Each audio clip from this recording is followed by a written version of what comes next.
જય માતાજી મિત્રો, આજે વાત કરીએ આપણા સનાતનીઓની. ધર્મ પૂછી અને કાશ્મીરમાં જ્યારે આતંકવાદીઓએ માર્યા, આખો દેશ એક થઈ ગયો. એક જ અવાજ, એને મારો, જવાબ આપો, પાકિસ્તાન અંગાથી યુદ્ધ કરી નાખો. આજે ભાષા પૂછીને મારે છે, એને શું કહેવું? ત્રાસવાદી. ક્યારેક ધર્મના નામે, ક્યારેક રાજ્યના નામે, ક્યારેક જ્ઞાતિના નામે. સાલા તમારો જન્મ જ કપાવવા માટે થયો છે. યોગીજી મહારાજ બૂમો પાડી પાડીને કહે છે કે બટોગે તો કટોગે, પણ તમારે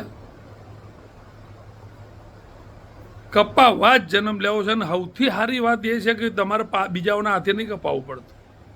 તમને કાપવા માટે તમારા તૈયાર બેઠા છે.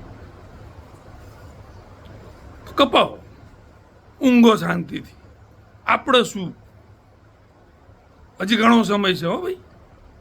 600 વર્ષ અમથી ગુલામી નથી કરી તમે. આ તમારી માનસિકતાના લીધે જ ગુલામી કરી હતી. અને હજી એકવાર ગુલામ થશો ને ત્યારે તમે ચપલે છો.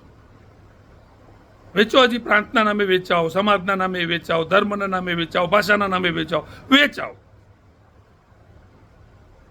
બકરાને બલિ આપવાની જરૂર નહીં. તમારી બલિ તમે જાતે જ આપો છો ને જાતે તમારા આપે.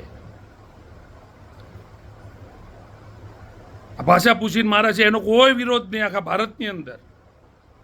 સલાહ ત્રાસવાદી છે એ પણ કે જે આ નવી માથાકૂટ ઊભી કરી આખા દેશ માટે.